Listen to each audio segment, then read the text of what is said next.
Hello everybody, Pascal here from Neutrality Studies and we need to talk Bonjour à about tous, how the ici Pascal de Neutrality Studies.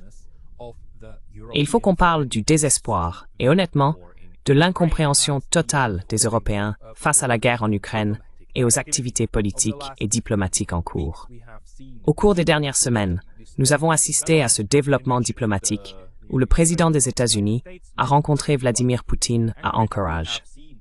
Nous avons vu ensuite les Européens vivre un moment très humiliant lorsqu'ils ont décidé de rejoindre M. Zelensky à Washington et ont été traités comme de petits écoliers devant le bureau du patron, y compris, bien sûr, le secrétaire général de l'OTAN, M. Stoltenberg, et toute l'élite politique européenne qui était simplement assise à Washington à écouter le discours sur ce que Donald Trump veut, ce que les États-Unis veulent et ce qu'ils exigent que les Européens fassent.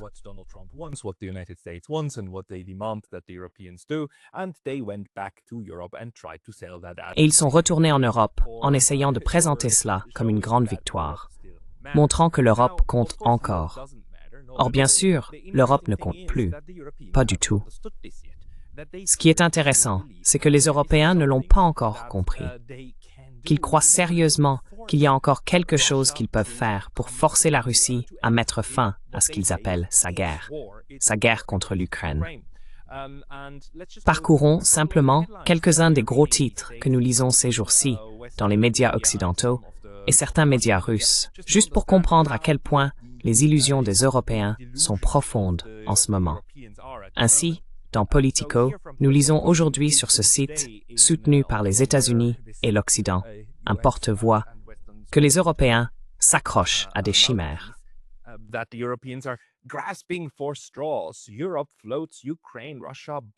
L'Europe envisage une zone tampon entre l'Ukraine et la Russie dans le cadre d'un effort pour la paix.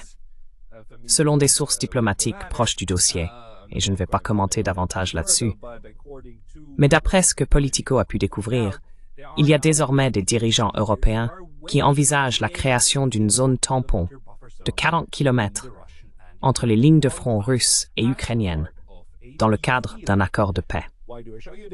Pourquoi est-ce que je vous montre cela? C'est simplement un exemple de l'absurdité totale de la discussion actuelle en Europe, où les Européens débattent essentiellement entre eux et font de la diplomatie entre eux, sans tenir compte de ce que les Américains leur ont dit, de leurs objectifs, ni de ce que les Russes visent.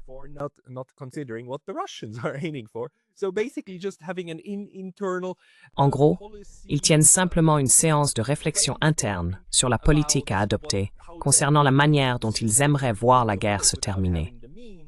Bien sûr, sans avoir les moyens ni les méthodes pour y parvenir. C'est totalement ridicule, car la Russie a rejeté à plusieurs reprises l'idée qu'il puisse y avoir des troupes de l'OTAN ou européennes en Ukraine. Les Russes ont catégoriquement exclu un tel scénario, et pas seulement depuis hier, mais depuis très, très longtemps. Le seul type de force de maintien de la paix qui pourrait même être proposé aux Russes, sans se faire ridiculiser, serait une sorte de tierce partie neutre, disons des casques bleus venant d'Inde ou de Chine, ce qui, bien sûr, est quelque chose que les Européens n'envisageraient même pas en rêve.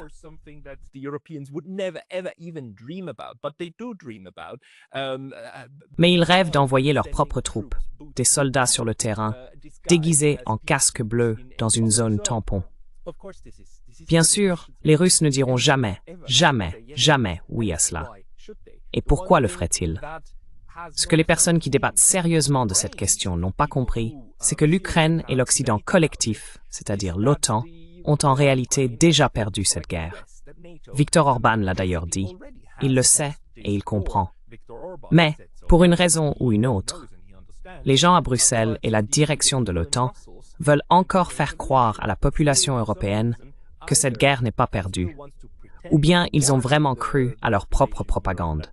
Ce qui explique pourquoi ils proposent ensuite ce genre d'absurdité, n'est-ce pas? Je veux dire, ce n'est peut-être qu'un théâtre kabuki, non?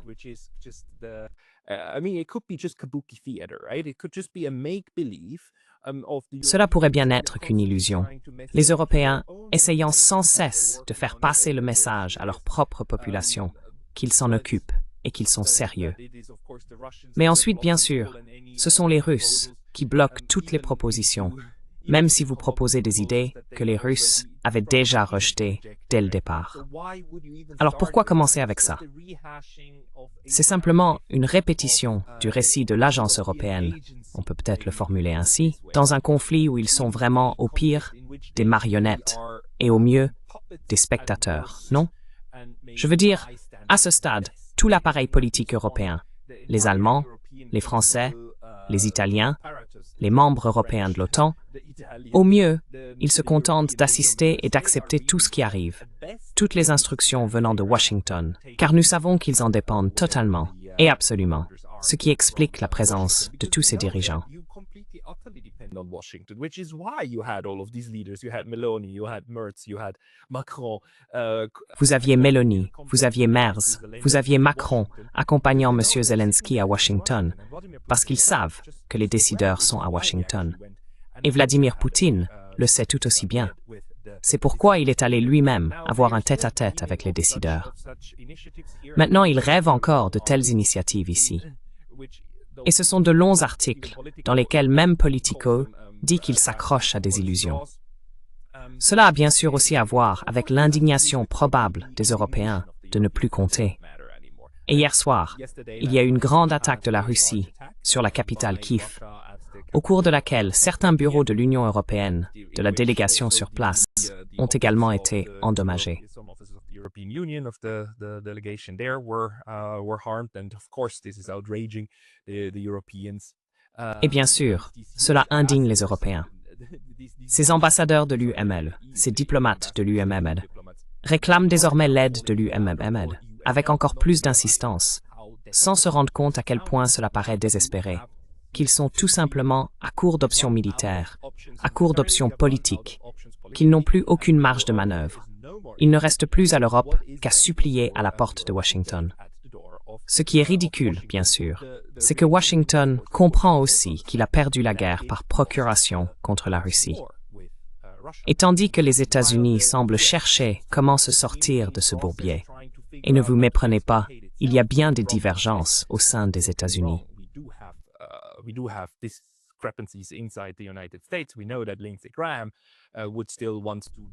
Nous savons que Lindsey Graham voudrait encore renforcer les sanctions et souhaite punir sévèrement les États tiers, tandis que Donald Trump se montre un peu plus prudent à ce sujet, bien que pas suffisamment. Et il existe des divergences sur ce que le processus politique à Washington estime devoir être la prochaine étape. Mais les Européens, à ce stade, ils en sont réduits à supplier aux portes des États-Unis, et ils comprennent qu'ils sont des quémandeurs, n'est-ce pas? Ainsi, nous avons ici, dans Politico encore une fois, cet aveu de Katarina Matrenova, la principale diplomate de l'UE à Kiev, qui a déclaré jeudi que l'assaut va à l'encontre de la position officielle de Moscou, selon laquelle elle serait ouverte à des négociations et à une fin du conflit.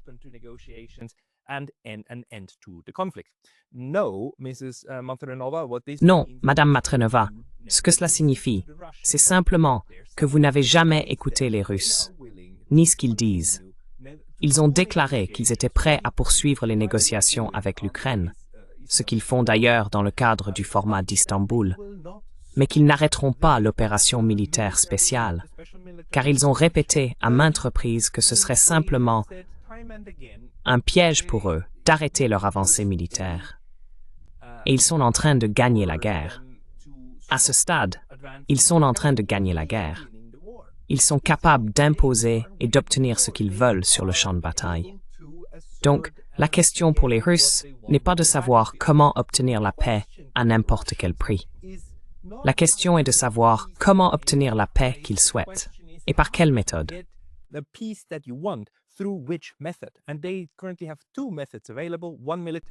Et ils disposent actuellement de deux méthodes, l'une militaire, l'autre diplomatique. Si la voie diplomatique n'aboutit pas, ils poursuivront la voie militaire. C'est ce que les Européens n'entendent pas. Donc, si vous voulez arrêter l'effusion de sang et les attaques de la Russie, il faut faire une offre à la Russie qu'elle soit prête à accepter. Les Russes l'ont répété à maintes reprises. Ce sont les conditions de juin 2024, dans le discours que M. Poutine a prononcé devant le ministère des Affaires étrangères.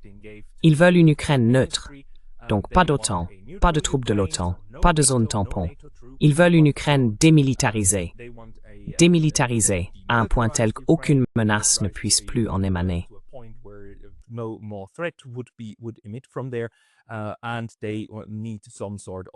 Et ils ont besoin d'une sorte de solution politique.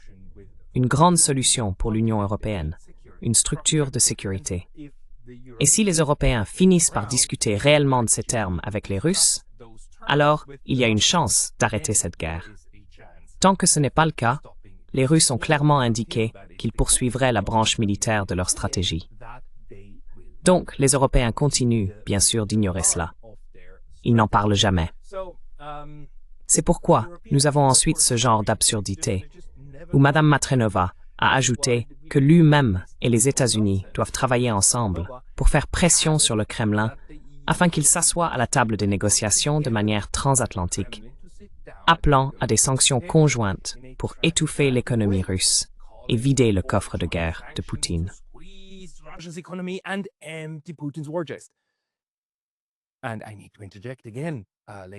Et je dois encore intervenir, mesdames et messieurs. Nous en sommes maintenant à 3 ans et demi de cette opération militaire spéciale. Nous sommes à 3 ans et demi de cette guerre, de cette effusion de sang terrible qui touche à la fois les Ukrainiens et les Russes en Ukraine. Un conflit totalement évitable. Si les Européens avaient dit dès le début, « Très bien, vous savez quoi, l'Ukraine doit rester neutre, et nous devons établir un arrangement de sécurité stable. » Mais ce n'a jamais été l'approche adoptée. Les Européens ont suivi les néoconservateurs de l'OTAN en poussant l'Ukraine au bord du gouffre et dans les baïonnettes des Russes. Et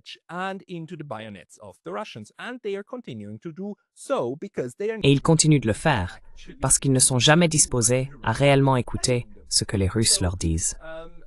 Mais à ce stade, cela devient encore plus ridicule après 3 ans et demi, parce que maintenant, au début, les Européens avaient au moins l'espoir et l'attente justifiée que leurs sanctions pourraient fonctionner, n'est-ce pas? Et ils avaient des outils, des boîtes à outils, n'est-ce pas? Et ils avaient différentes idées sur ce qu'il fallait mettre en œuvre. Et au début, du moins, l'attente que certaines de ces approches pourraient fonctionner n'était pas injustifiée, disons-le ainsi, surtout pour ceux qui considéraient la Russie comme une station-service déguisée en pays.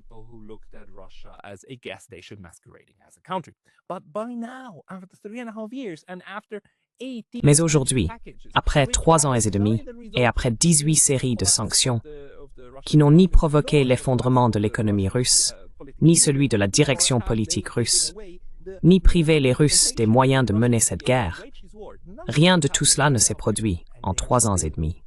Et pourtant, ils continuent, encore aujourd'hui, à parler de vider le trésor de guerre de Poutine.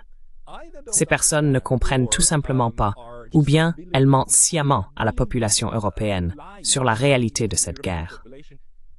La Russie est un grand pays avec une vaste économie intérieure, et elle possède tout ce dont elle a besoin, des terres rares aux minerais de fer, en passant par les ressources humaines, le savoir-faire et l'expertise technique pour produire elle-même des armes. Ils peuvent fabriquer des drones.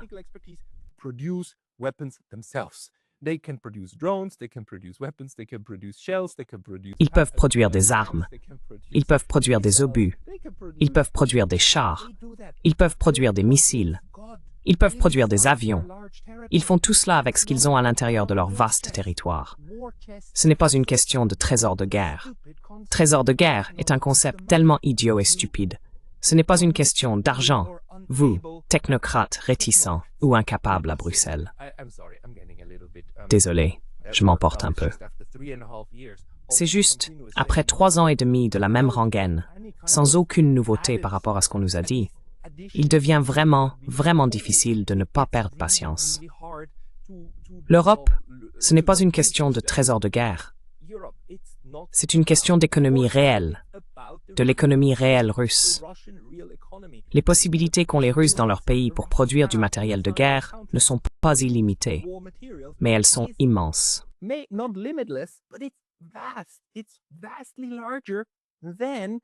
C'est bien plus important que la capacité des pays de l'OTAN réunis à produire des systèmes d'armes.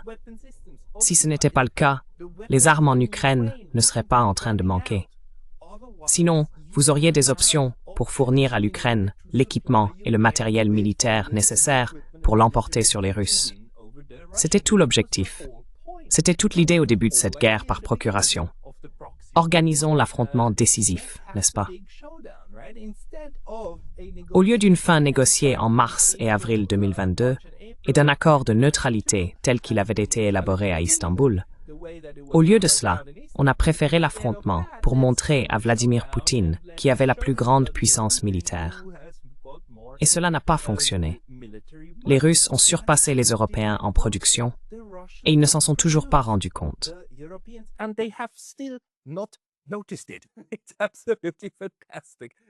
Exactement. C'est absolument fantastique que des commentateurs de second plan comme moi, qui ne sont même pas proches de ces champs de bataille, qui ne sont même pas proches d'être des experts militaires, puissent comprendre mieux comment tout ce grand schéma de la guerre fonctionne que les personnes qui font cela professionnellement, du moins dans leur discours.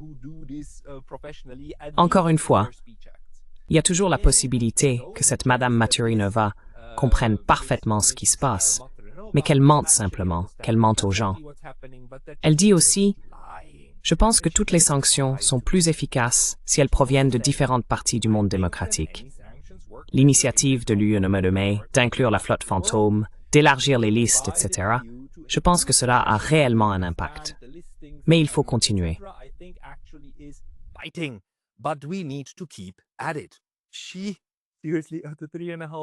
Elle, sérieusement, après 3 ans et demi sans réussir à paralyser l'économie russe, pense que ces sanctions font réellement effet. Nous n'en savons rien. Nous n'avons aucun chiffre concret qui le prouve. Les chiffres disent en réalité le contraire. Les chiffres montrent que l'économie russe est en croissance. Mais, si nous croyons que c'est assez fort, si nous nous répétons assez fort que cela fonctionne, alors cela fonctionne. Parce que la réalité dépend de ce que nous, Européens, souhaitons qu'elle soit. C'est en fait une fin très triste pour un continent qui autrefois savait faire de la géopolitique et du réalisme, le continent, vous savez, de Machiavel et d'autres. Et ce n'est pas que je sois fier de ce qu'ils ont fait, c'est juste qu'il y avait plus de réalisme, il y avait une meilleure compréhension du fonctionnement du monde que ce que nous voyons aujourd'hui.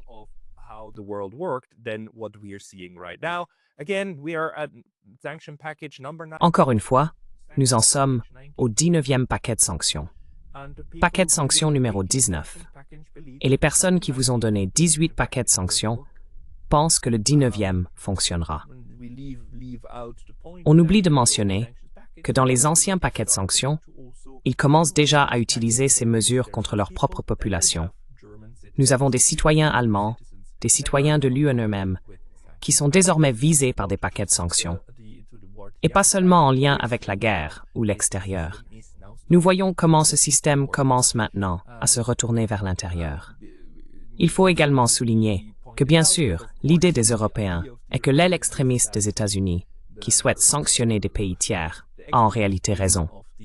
Les Européens pensent que c'est la voie à suivre.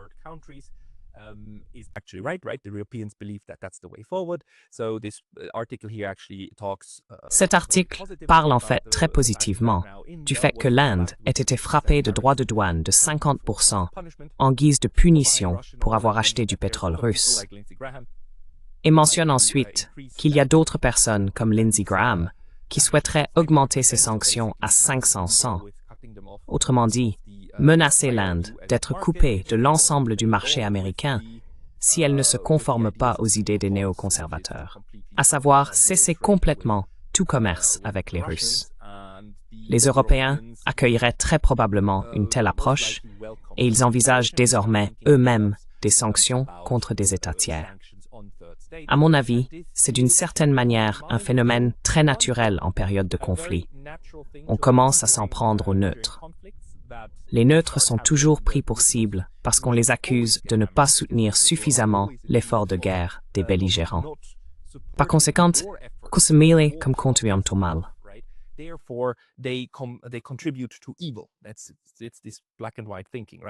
C'est cette pensée manichéenne. Si vous n'êtes pas de notre côté, vous êtes avec le mal. Il est donc naturel que les tiers parties se fassent attaquer. Mais bien sûr, c'est aussi un signe de désespoir. Vous n'auriez pas besoin de faire cela si vous étiez du côté des vainqueurs. Si les Russes étaient en train de battre en retraite, si Moscou était sur le point de s'effondrer politiquement, et si tout se passait en faveur des néoconservateurs. Dans ce cas, vous pourriez simplement ignorer ces choses-là. Et ce qui se passe généralement, c'est que plus tard, quelques années après, on crée des commissions historiques qui découvrent à quel point les neutres se sont mal comportés. Ce serait la voie à suivre s'ils étaient en train de gagner. Mais comme ils sont en train de perdre, ils essaient de redoubler d'efforts, non seulement contre la cible principale, mais aussi contre des cibles secondaires comme les neutres. Très prévisiblement, c'est le Mand-M et l'alien.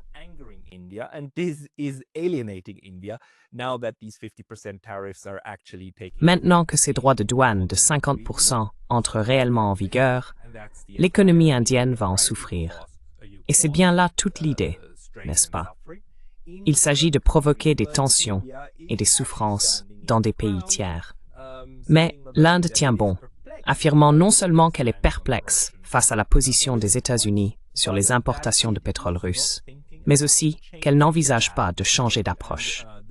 Et le ministre indien des Affaires étrangères, M. Jaishankar, a clairement indiqué à de nombreuses reprises depuis 2022 qu'il n'a aucun sens pour l'Inde d'ajuster sa politique étrangère en fonction des souhaits de l'Europe et des États-Unis, car la politique étrangère indienne doit servir les intérêts de l'Inde, et l'Inde entretient de bonnes relations avec la Russie.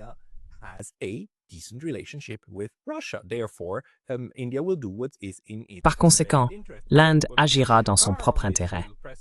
Ce que M. Jaishankar a déclaré lors de cette récente conférence de presse avec le ministre des Affaires étrangères, Lavrov, c'est qu'il est encore plus incompréhensible pour les Indiens que cette politique soit mise en place maintenant, puisqu'on leur avait explicitement dit, par l'administration américaine précédente, d'acheter du pétrole russe afin de stabiliser les prix du pétrole sur les marchés mondiaux. Il a également souligné que d'autres pays tiers continuent d'acheter des produits et du pétrole russe et que c'est l'Inde qui est pointée du doigt pour une raison ou une autre. Et bien sûr, nous ne pouvons pas dire si cela est dû à un caprice de Donald Trump ou s'il y a une stratégie plus vaste derrière cela. J'en doute fortement.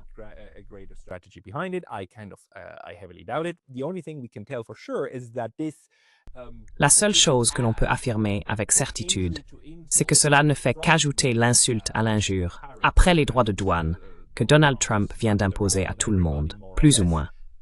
Désormais, l'Inde est à son tour ciblée par encore plus de droits de douane, en raison d'une politique étrangère très spécifique qu'elle mène. Ainsi, les droits de douane et les sanctions sont désormais essentiellement deux variantes d'un même instrument de politique étrangère que les États-Unis et l'Union européenne utilisent, non seulement contre des États cibles ou des États ennemis, mais aussi contre des États tiers. C'est une escalade pour les États-Unis, mais c'est surtout une escalade pour l'Union européenne, qui n'imposait pas auparavant de sanctions secondaires. Mais désormais, ils ont commencé. Et dans leur empressement, ils essayent de mettre encore plus de pression en appliquant des sanctions secondaires.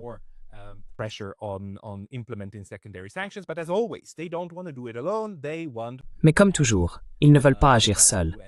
Ils veulent que Papa États-Unis, Papa Washington, montre l'exemple en sanctionnant d'autres pays avec ses tarifs douaniers.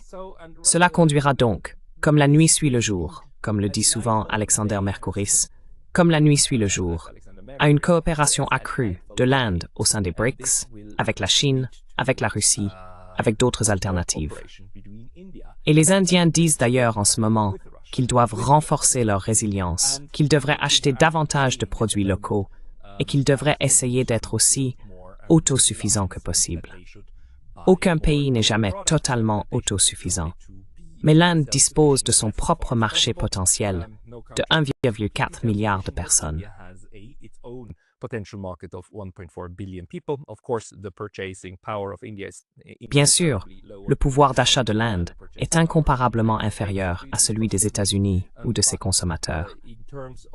Mais en termes d'élaboration d'une grande stratégie et de mobilisation de tout le pays, de tous les partis, autour d'une vision commune, il est assez clair que l'Inde doit travailler sur l'autosuffisance et sur des partenariats multilatéraux avec le Sud global.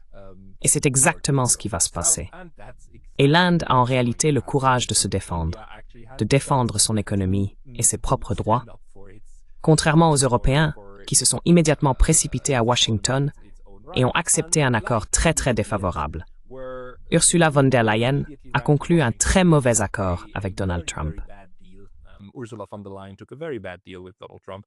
Even the Swiss, when they were slapped with 39% tariffs, Même les Suisses, lorsqu'ils ont été frappés par des droits de douane de 13%, se sont précipités à Washington pour supplier d'obtenir un allègement tarifaire. Et bien sûr, les États-Unis, surtout sous cette administration de Donald Trump, essaient de dépouiller tout le monde, car c'est ainsi qu'ils voient le monde. Et honnêtement, les Européens, y compris les Suisses, n'ont aucun levier. Ils ont perdu tout levier et toutes les chances de nouer davantage de relations avec d'autres puissances. Ils n'ont pas d'alternative. Et les Indiens comprennent maintenant, tout comme la plupart des pays du Sud global, qu'il faut construire des alternatives. Parallèlement à tout cela, les Allemands envisagent désormais, vous savez, une manière progressive, une lente avancée vers la réintroduction du service militaire obligatoire.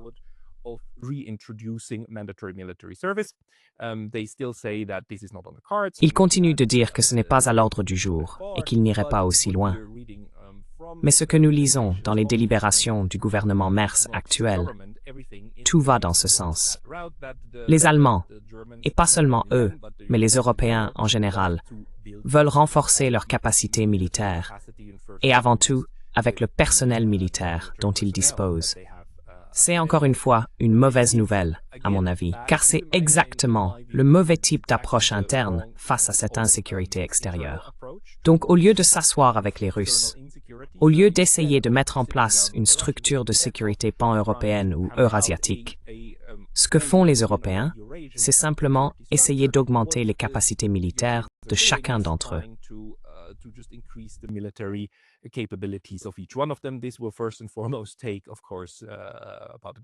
Cela prendra avant tout environ une décennie ou plus. Et deuxièmement, cela ne va préparer l'Europe qu'à davantage et non moins de conflits. Ce que nous voyons donc, c'est cette militarisation et la militarisation de l'état d'esprit des Européens en ce moment.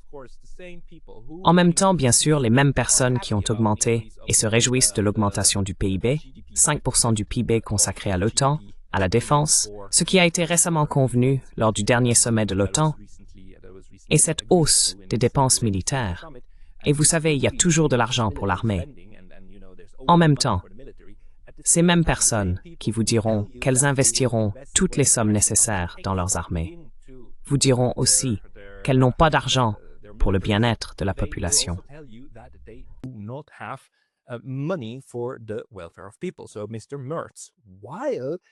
Ainsi, M. Merz, tout en affirmant que l'Allemagne a besoin de plus de troupes et de capacités militaires, et en promettant de consacrer 5% de son PIB aux dépenses militaires, déclare dans une interview que l'État-providence n'est plus finançable.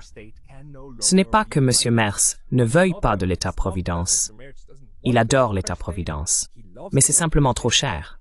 Il n'y a tout simplement pas d'argent. Et encore une fois, tout comme avec les absurdités russes sur l'épuisement du trésor de guerre, ceci aussi est un récit absurde. Il y a toujours de l'argent.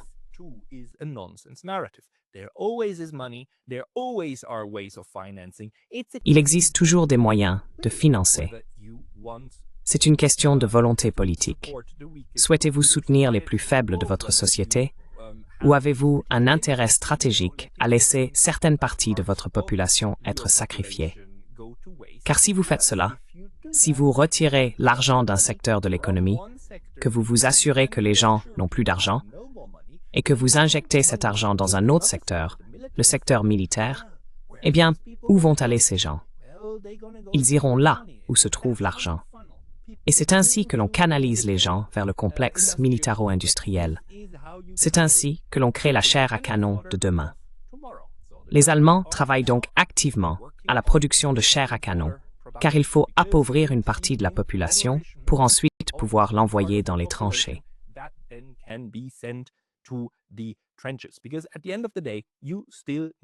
Parce qu'au bout du compte, il faut toujours des gens prêts à prendre un fusil, à marcher et à courir en criant contre un ennemi dont ils savent qu'il les tuera probablement, mais qui le font quand même pour une raison ou une autre.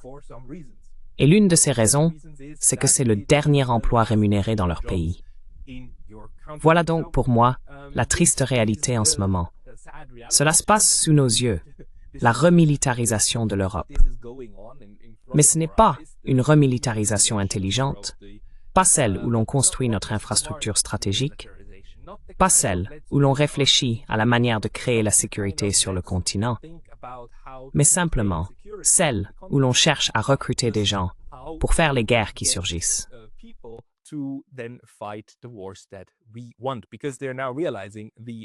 Nous voulons, parce qu'ils réalisent maintenant que les Américains ne mènent plus les guerres comme les Européens l'aiment.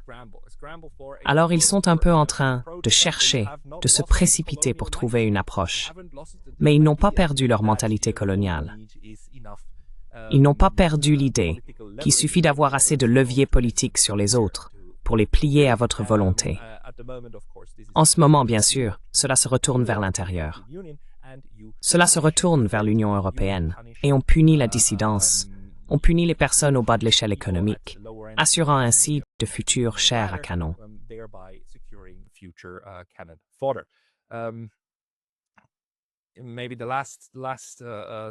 Peut-être que la dernière diapositive que j'ai est cet article de Politico qui dit que les dirigeants de l'U-Beiderfonds ont ouvert les bras à la Moldavie, dénonçant les mensonges de Poutine. J'ai trouvé cela assez intéressant. Finissons là-dessus. Bien sûr, l'UNOSM, tout en dénonçant l'ingérence russe dans les affaires étrangères, n'a aucune honte du tout, à s'immiscer elle-même dans les affaires d'État tiers. La Moldavie est attaquée. Nous avons vu comment la Géorgie a été attaquée et comment l'UHBML a tenté d'intervenir très fortement dans le processus politique autour de décembre dernier. En Géorgie, cela n'a pas réussi, mais ils gardent toujours un œil, leur attention sur d'autres.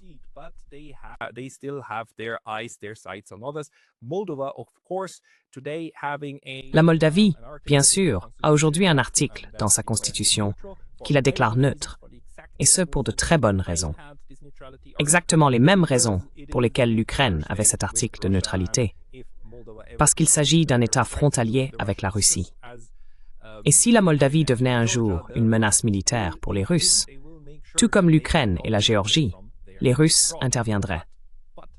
Ils s'assureraient de ne pas être menacés depuis leur étranger proche. Mais naturellement, les Européens n'ont rien appris.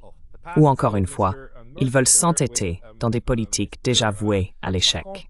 Ainsi, M. Merz, accompagné de M. Macron de France et du dirigeant polonais, M. Tusk, s'est rendu en Moldavie pour y faire une démonstration de force.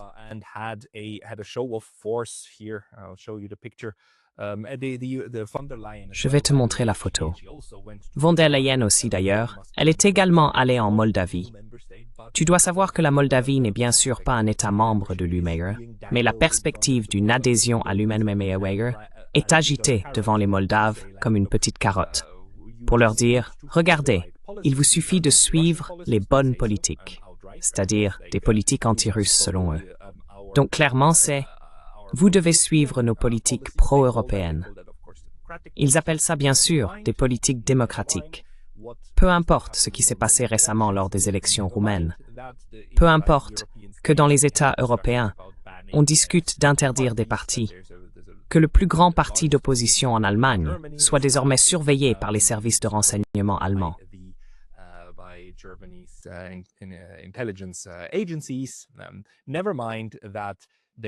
Peu importe qu'il y ait également tous ces cas en France contre le Front National et que nous assistions à un recul démocratique très clair au sein même de l'UMEIR. Que la Commission européenne sanctionne aussi des citoyens européens avec des conséquences draconiennes pour ces citoyens. Peu importe tout cela.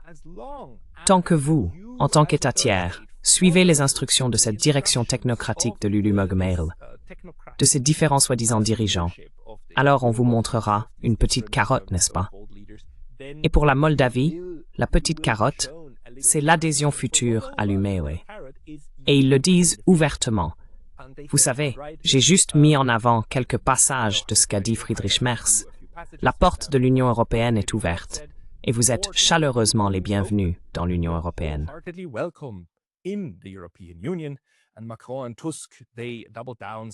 Et Macron et Tusk ont redoublé d'efforts, affirmant que l'avenir de la Moldavie se trouvait au sein du bloc des 27 nations, plutôt que dans la sphère d'influence de Moscou.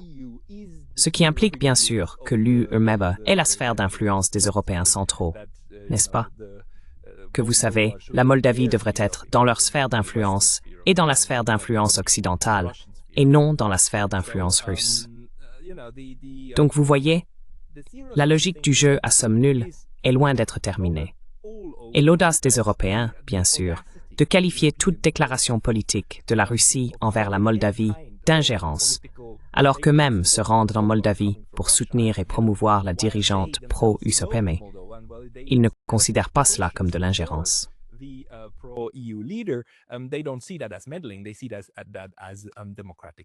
Ils considèrent cela comme un soutien démocratique.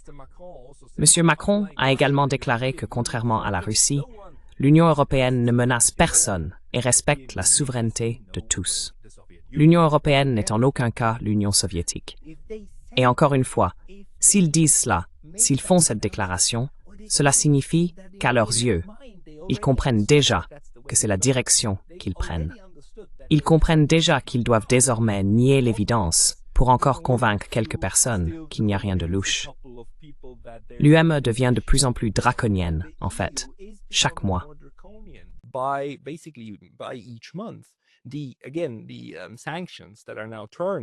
Encore une fois, les sanctions qui sont désormais dirigées contre les citoyens de l'UMEOE en sont un exemple. Le fait que les médias russes soient interdits dans l'UMEOE en fait partie. Cette réduction et cette limitation de la liberté d'expression au sein de l'Union européenne en font également partie. Et ils en sont conscients. C'est pourquoi ils nient précisément ce sur quoi ils travaillent.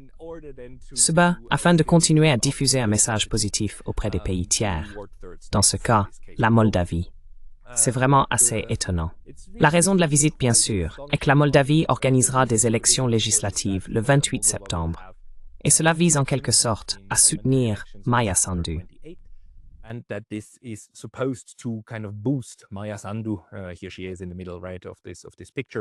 La voici au centre droit de cette photo, Maia Sandu qui passe rapidement, Özilov à gauche, et le ministre des Affaires étrangères. C'est qui l'autre type? Ah oui, le soutien, le numéro 2. En fait, il faut que je vérifie qui c'est, désolé. Mais entouré par l'Union européenne, qui vous savez dit, si vous vous comportez bien, vous avez une chance d'adhérer à l'UEO. Ce qui est amusant, bien sûr, c'est que l'Union européenne dit cela depuis 2 ans, depuis 2023, que la Moldavie peut obtenir le statut de candidat et que nous pouvons entamer des négociations. Ils n'ont pas commencé les négociations depuis 2 ans, parce que la carotte ne doit jamais vraiment être donnée avant la fin. Il faut garder la carotte devant l'âne pour le faire avancer. Le problème de l'UE est bien sûr que Maia Sandu ne représente qu'une partie du pays et qu'il existe diverses opinions. En réalité, elle n'est pas la dirigeante la plus populaire. Cela ignore également complètement le fait qu'il existe toute une bande de la Moldavie qui n'est pas sous le contrôle politique effectif du gouvernement central moldave, à savoir la Transnistrie, qui est une région séparatiste. La Moldavie est un État fragile à cet égard et connaît des problèmes internes et des conflits internes. Bien sûr, le fait d'avoir la carotte de l'Union européenne devant eux est censé aider Sandu.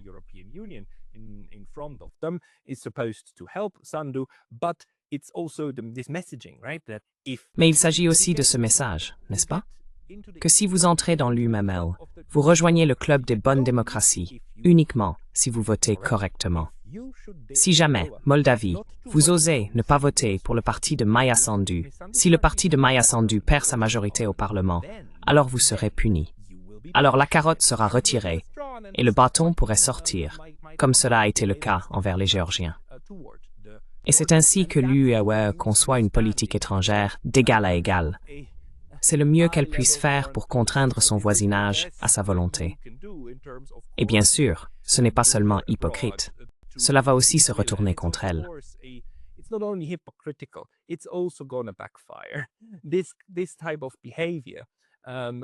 Ce type de comportement ne sera pas bien perçu par de nombreux Moldaves.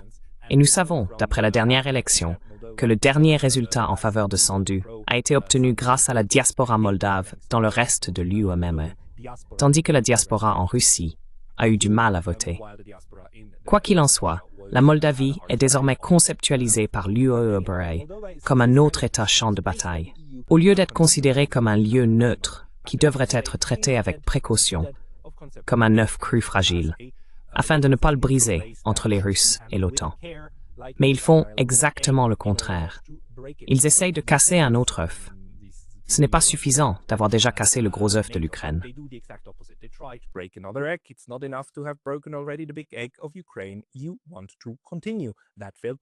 Vous voulez poursuivre cette politique qui a échoué parce que, encore une fois, les Européens ne tirent pas les leçons des erreurs du passé. Le 19e paquet de sanctions crie, vraiment crie, qu'on n'a rien appris. Voilà où nous en sommes dans la politique européenne à la fin du mois d'août, le 29 août 2025. Nous verrons comment cela évolue. Mais à moins d'un changement sérieux à la tête de l'Union européenne, il ne faut pas s'attendre à ce qu'un quelconque processus d'apprentissage ait lieu. Ces gens-là n'apprendront rien. Le seul changement sur le continent européen viendra s'il y a une dynamique politique qui balayera ces personnes et les remplacera par des cerveaux ayant davantage le sens du réalisme et de ce qui est réellement faisable. Merci beaucoup de votre attention. Thank you very much for your attention.